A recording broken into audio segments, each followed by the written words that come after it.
Hello, today we remember the death in 1954 of Alan Turing.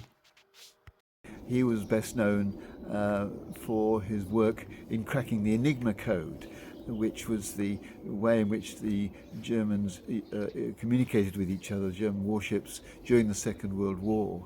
And by enabling the Allies to intercept these communications,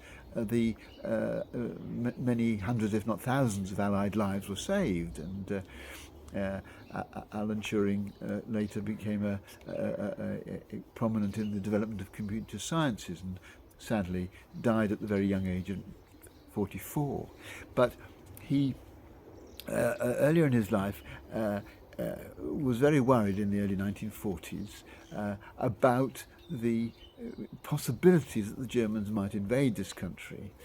And he wanted to keep his money safe should that happen.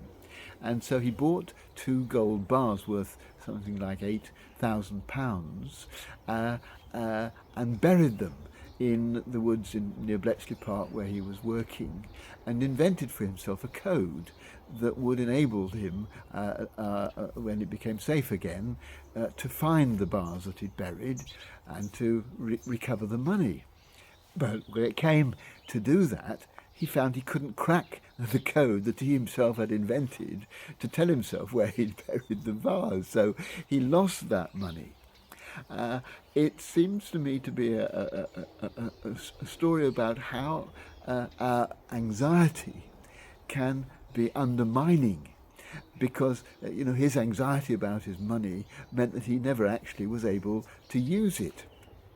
And I think sometimes our anxiety can be self-destructive, can be self-defeating, because it stops us thinking clearly about our situation.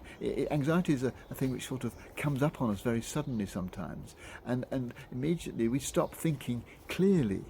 And it's really quite important to notice when that happens, to notice that our brains have stopped working properly because they're overwhelmed by worry and concern about the future, which stops us thinking about how to handle it in a sensible way. What we need to do, I think, having spotted that, one technique which I think is helpful is to just stop, breathe, and look intently at something for 3 or 4 minutes, not to think about it. Any object will do, just observe it, take it in. In other words, engage a different part of your mind to the one that's panicking.